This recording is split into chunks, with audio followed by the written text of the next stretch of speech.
My name is Anisha, and these are my teammates, Natasha, Vanessa, and Islan. We will be doing, my group would be doing nosocomial infections. Shah, please do your part. So for the definition of nosocomial infection is basically referred to as HAI, or a long name is healthcare associated infection. Or in simple way, nosocomial infection is actually an infection that occur after the patient discharged from the hospitals. Not the patient come with the infection, but patient go back to their house with infection. Basically, the infection caused by the healthcare worker, unhygienic of the healthcare worker. So there are a few types of HAI, or healthcare associated infection, which include central line associated blood stream infection, CLABSI, catheter associated urinary tract infection, CAUTI, surgical site infection, SI, and finally ventilator associated pneumonia, which is VAP. And I would like to pass to my next teammate. So how does this happen? How do we get this infection?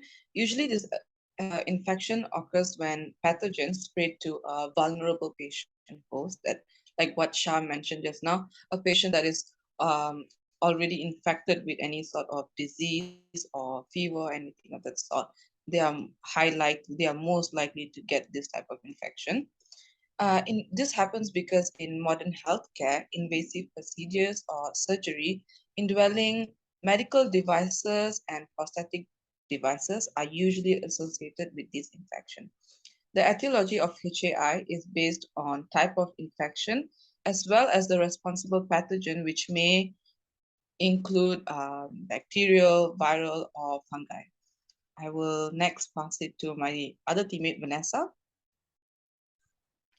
So the 5 most common nosocomial infections that occur in the hospital, such as urinary tract infections, respiratory pneumonia, surgical site wound infection, bacteremia, and gastrointestinal and skin infection.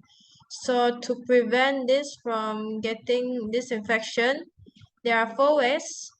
First is fully disinfecting skin and equipment. Second is wash your hands regularly. Third is wearing protective equipment such as face masks and gloves. And lastly, regularly changing urinary catheters and remove them as soon as possible. Now I'm going to pass to Islan.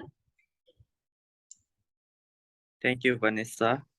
Patient risk factor for healthcare associated infection is transmission of infection within a healthcare setting require 3 elements, which is a source of infection microorganism, a susceptible host, and a means of transmission for the microorganism to the host.